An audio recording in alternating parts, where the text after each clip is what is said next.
أعوذ بالله من الشيطان الرجيم وبه نستعين وعليه نتوكل والصلاة والسلام على أشرف الأنبياء والمرسلين أما بعد السلام عليكم ورحمة الله وبركاته. Mga minamahal kong mga magulang at mga kapatid sa pananampalataya, ang ating pag-usapan sa mga oras na ito ay ang kitab na Usulus Sunnah ni Imam Ahmad bin Hanbal rahimahullah, na siya ay kabilang sa tinawag na imam ng Ahlus Sunnah wal Jamaah. At ang ating paksa na pag-usapan ngayong araw ay tatlo po. Una-una ay ang taklimullah li'ibadihi yawm al-qiyamah. Dito ay ang pakikipag-usap ni Allah subhanahu wa ta'ala sa kanyang mga alipin sa araw ng paghukom. Yan ay kabilang sa akidah ng Ahlus Sunnah wal Jamaah. Pangalawa ay ang tinatawag na al-imanu bil hawd. Ibig sabihin ay paniniwala sa lawa ni Propeta Muhammad sallallahu alaihi wasallam sa araw ng paghukom, na ito ay bibigay sa kanya ni Allah subhanahu wa ta'ala, na makakainom dito ang kanyang ang kanyang ummah na naniwala at nanampalataya sa kanya. At bilang pangatlo, al-imanu bi'adhabil qabr, ang paniniwala sa kaparusahan sa libingan, na ganun din nakasama dito yung paniniwala sa mga biyaya sa libingan kapag ang tao ay namatay na ito ay tinatawag na barzakh. Una-una, sinabi ni Imam Ahmad bin Hanbal rahimahullah, wa anna Allah ta'ala yukallimu al-ibada yawm al-qiyamah laysa bainahum wa bainahu turjuman wal imanu bihi wa tasdiqu bihi. Dito, sinabi ni Imam Ahmad bin Hanbal rahimahullah na katotohanan ng Allah subhanahu wa ta'ala ay kakausapin niya ang kanyang mga alipin. Ang kanyang mga alipin. Kabilang dito ang mga tinatawag na mga mananampalataya, ganun din ang mga hindi mananampalataya, o yung tinatawag na mga ibang mga nilikha ni Allah subhanahu wa ta'ala. Sila ay tatanungin sa kabilang buhay. So dito, wa anna Allah ta'ala yukallimu al-ibada yawm al-qiyamah laysa bainahum wa bainahu turjuman, at walang pagitan sa kanyang alipin at kay Allah subhanahu wa ta'ala. Wal imanu bihi, at ang paniniwala dito ay obligado, nararapat, wat tasdiqu bihi, at ito ay dapat na patutuhanan ng isang Muslim o isang mananampalataya. Sinabi sa hadith ni Propeta sallallahu alaihi wasallam, sa hadith ni Imam Bukhari at Imam Muslim, na kung saan ay sinabi ni Propeta, ma minkum min ahadin illa wa sayukallimu Allahu yawmal qiyamah laysa bainahu wa bainahu turjuman. Ito ay sa hadith ni Imam Bukhari, Imam Muslim, na kung saan sinabi ni Propeta sallallahu alaihi wasallam na wala ni isa sa inyo maliban sa siya ikakausapin ni Allah subhanahu wa ta'ala, na walang pagitan, walang tagapamagitan. So, ibig sabihin ay makakausap niya ni Allah subhanahu wa ta'ala ang lahat ng mga tao. Ito man ay hindi makapagsalita, bibigyan ni Allah ito ng kakayahan na makapagsalita. Ito man ay anumang salita, ito ay makakausap ni Allah ng maiintindihan ni Allah subhanahu wa ta'ala at maiintindihan nila si Allah subhanahu wa ta'ala. Ito ay kabilang sa kakayahan ni Allah subhanahu wa ta'ala. Kabilang po sa mga dalil na kakausapin ni Allah ang kanyang mga alipin ay katulad na banggit sa suratul Qasas, wa yawma yunadihim fayaqulu ayna syuraka'i alladhina kuntum taz'umun. Tatawagin niya ang tinatawag na mga hindi mananampalataya o kaya yung mga gumagawa ng shirk.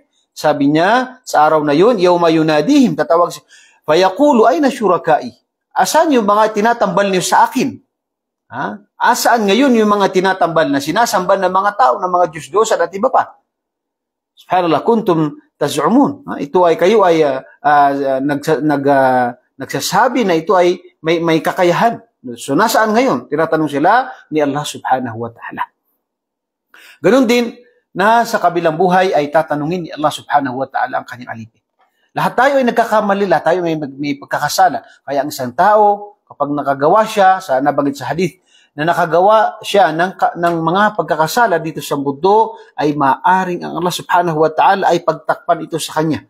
Kaya sa kabilang buhay ay kakausapin siya ni Allah subhanahu wa ta'ala at ipapakita sa kanya ang lahat ng kanyang mga gawain. Walang gawain na maliban na ito ay ipapakita sa kanya. Ma yalfidu min qawlin illa ladayhi raqibun atid. Walang lumalabas sa ating mga bibig na mga salita maliban na ito ay sinusulat ng mga anghel. At ito ipapakita sa atin ni Allah subhanahu wa ta'ala. Kaya sasabihin ni Allah subhanahu wa ta'ala sa kanyang alipin sa araw ng paghukom, di ba ito ay mga gawain mo? Papakita sa iyo. Subhanallah. Hanggang sa ang isang tao ay maisip niya na subhanallah, napakarami kong pagkakasala. At sasabihin sa kanya ni Allah subhanahu wa ta'ala na satartulaka fi dunya, ito ay pinagtakpan ko sa iyo sa mundo, kaya ito rin ay pagtatakpan ko sa iyo at patatawarin ko sa iyo sa kabilang buhay. Yan ay awa habang ni Allah subhanahu wa ta'ala sa kanyang mga alipin na mananampalataya at mga nagbabalik loob palagi sa kanya. Ganun din sa isang hadith na kung saan ay sasabihin sa kanila ni Allah subhanahu wa ta'ala sa mga tao sa araw ng paghukom na kapag sila ay makapasok na, sabihin niya na turidun shay'an azidukum. Gusto niyo ba na tinatawag ng bagay para karagdagan na gantimpala, sabi ng mga tao, mananampalataya na nakapasok sa paraiso, ya Allah, sapat na ang binigay mo sa amin. Ano pa bang pinakamaganda rito? Ngunit ipapakita ni Allah subhanahu wa ta'ala sa kanyang mga nilikha ng mga alipin na nanampalataya sa kanya ang kanyang mukha na tulad na nabanggit sa hadith ni Propeta sallallahu alaihi wasallam. Kaya makikita ito na ito ang pinakadakilang biyaya na matatanggap ng isang alipin sa araw ng paghukom na makita niya ang kanyang tagapaglikha. Yan ang isa sa pinaka malaking biyaya na ipapagkaloob ni Allah subhanahu wa ta'ala sa araw ng paghukom. So dito makikita natin na kinakausap ni Allah subhanahu wa ta'ala ang mga mananampalataya. Kinakausap niya rito. Ganon din yung mga kufar, yung mga musyrikin, na kinausap niya sa araw ng paghukom. Nasaan yung mga pinagtatambal niyo sa akin na mga sinasabi niyo na mga Diyos-Diyosan ninyo. Subhanallah. Dahil sa panahon na yun ay walang ibang Panginoon na makapangyarihan maliban kay Allah subhanahu wa ta'ala. So dito ay paniwalaan natin na ang Allah ay kakausapin niya ang kanyang mga alipin sa araw ng paghukom at walang tagapamagitan. Walang tagapamagitan. At ganun din na narapat na paniwalaan natin at patutuhanan natin dahil ito ay kabilang sa paniniwala ng Ahlus Sunnah wal Jamaah, paniniwala ni Imam Ahmad bin Hanbal rahimahullah. Ganun din yung paniniwala ito ng mga aimma ni Imam Shafi'i, Imam Malik at Imam Abu Hanifa rahimahullah. Pangalawa, al-imanu bil-hawd. Al-imanu bil-hawd.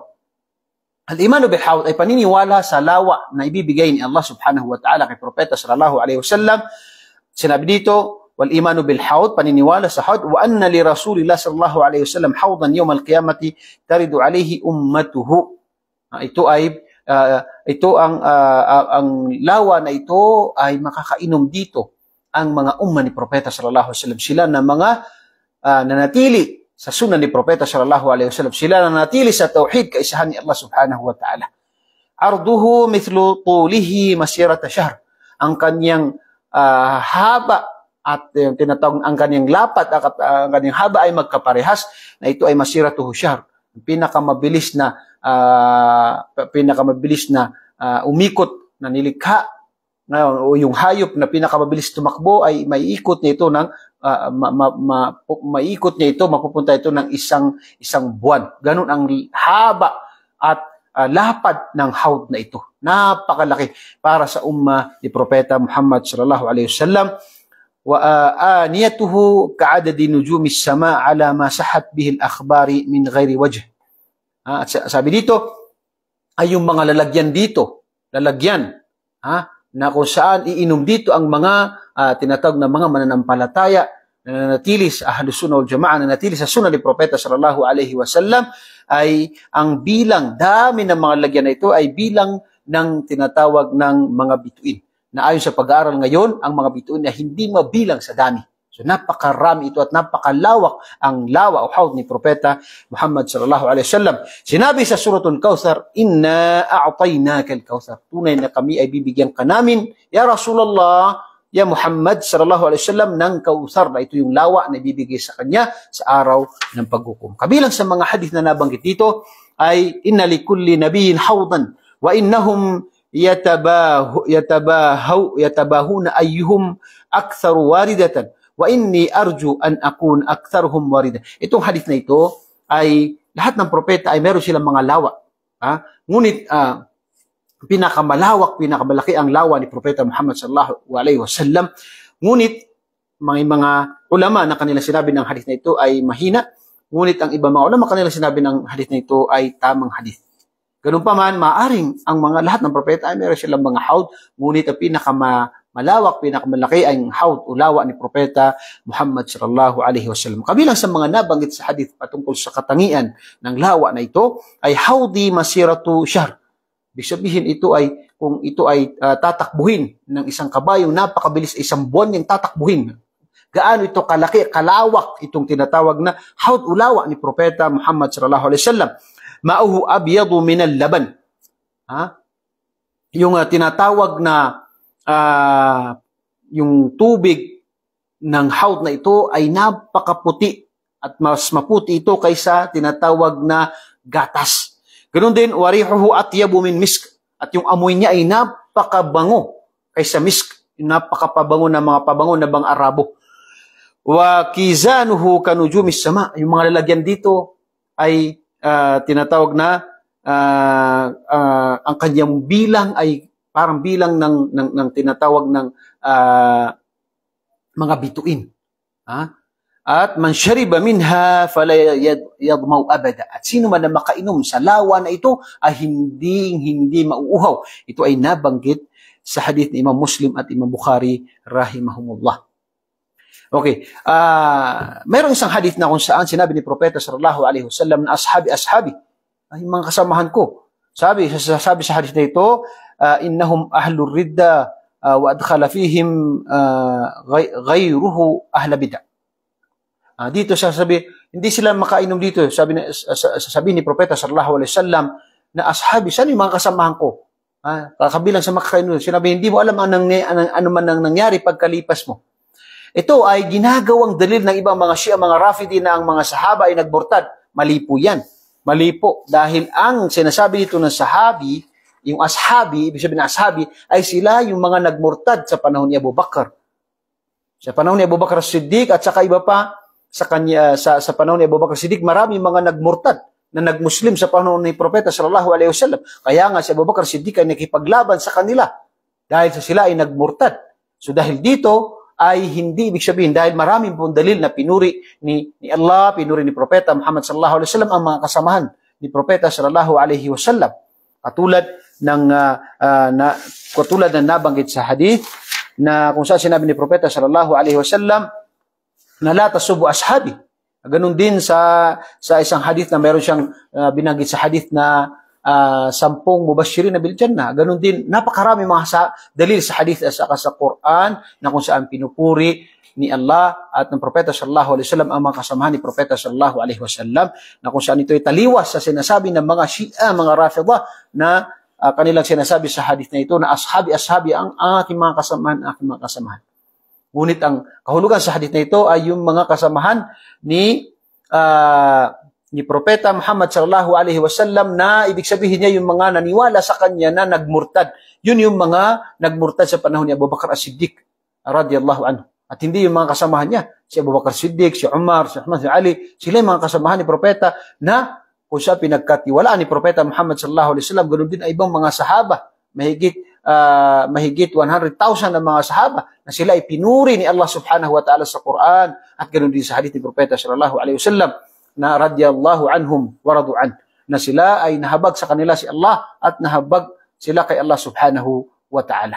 So, malinaw po yan, hindi po ang kahulugan dyan ay mga sahaba ni Propeta, kundi sila yung mga nagmurtad, na sila yung sa panahon ni Abu Bakr As-Siddiq radiyallahu anhu. Ganun din ang mga gumagawa ng ahlul bid'ah ay kasama sila sa mga hindi makakainom sa lawa ni Propeta sallallahu alaihi wasallam.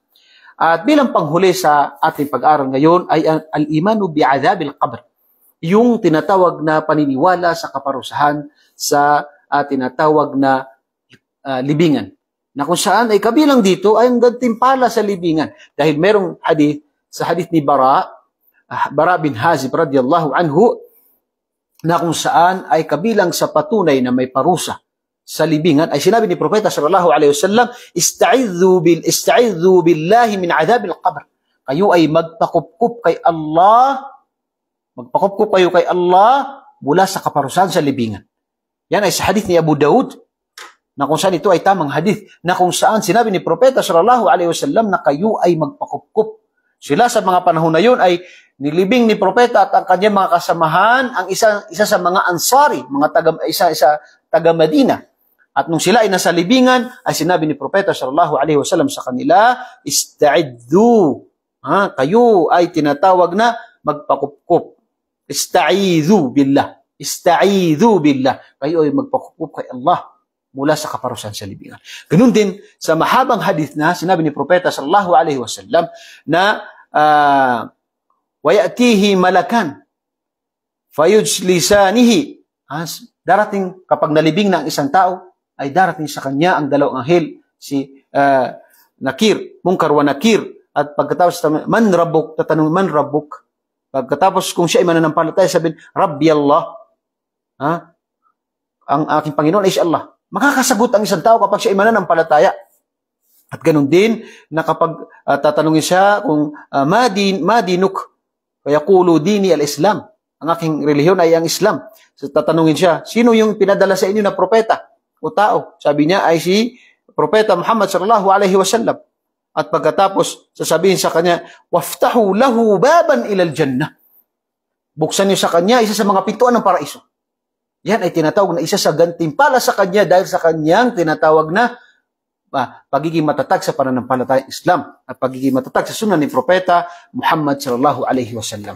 Ngunit kapag ang isang tao naman ay hindi siya mananampalataya o kaya siya ay tinatawag na marami siyang siya hindi nagbalik loob sa kanyang mga pagkakasala, na maari siyang mga kasalanan na ito ay kasalanan na siya ay maari lumabas sa relihiyong Islam, tatanungin siya, pagkatapos ay hindi siya makakasagot. Sabihin niya na, sinasabi ko lang ang sinasabi ng mga tao.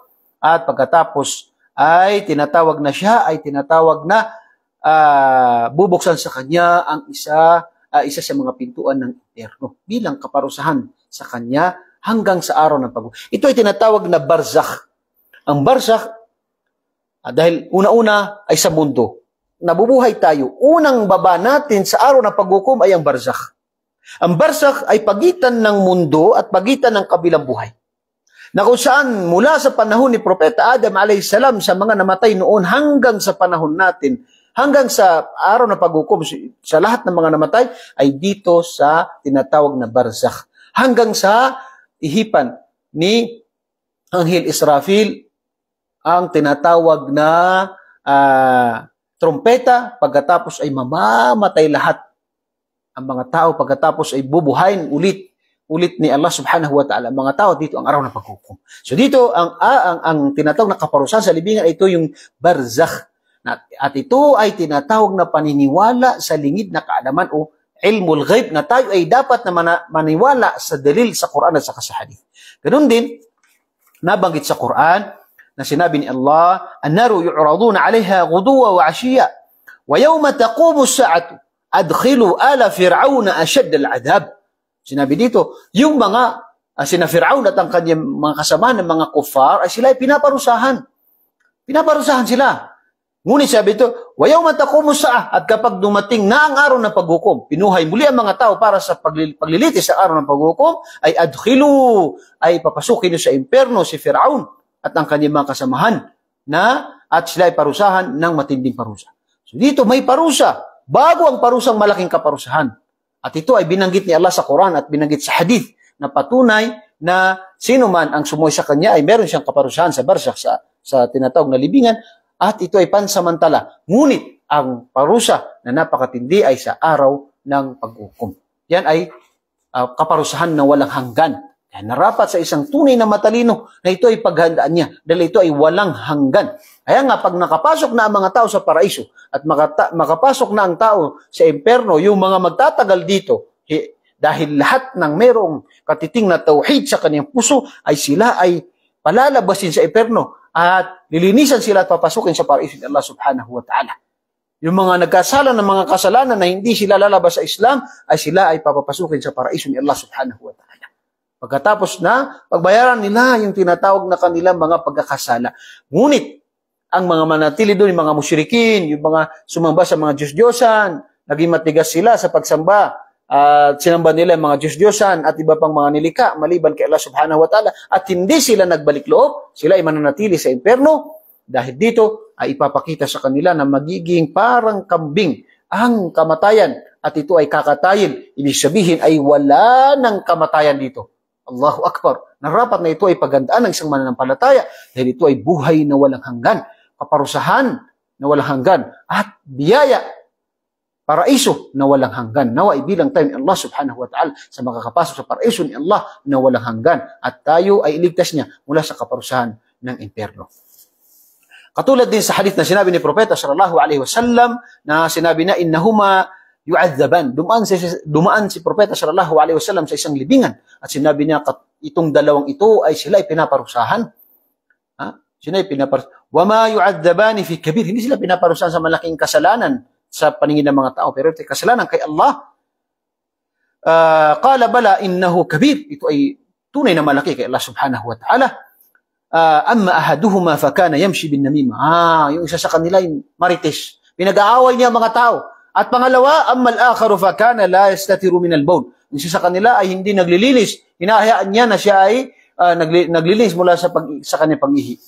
Yung tao na ito hindi naglilinis sa kanyang pag-ihi. Hinahayaan niya na matalsikan siya, madumihan siya ng ihi at hindi siya naglilinis mula sa ihi.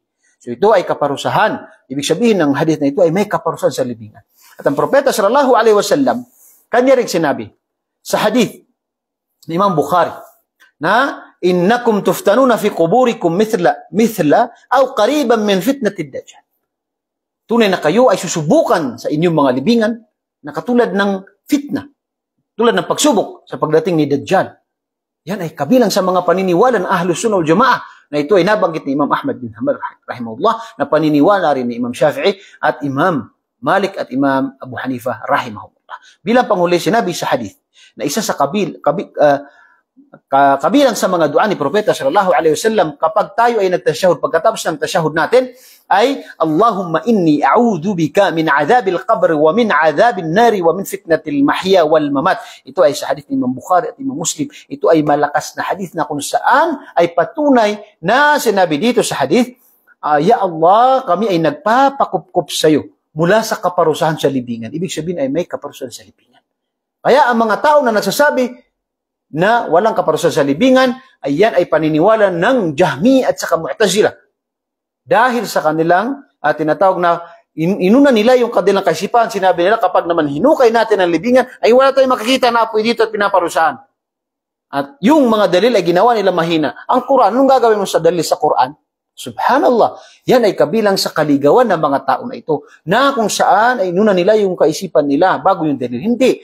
Dapat na patunayan, pagtibayin natin, patutuhanan natin ang dalil sa Quran, ang dalil sa hadith, at ito yung dapat na maging paniniwala, panindigan natin.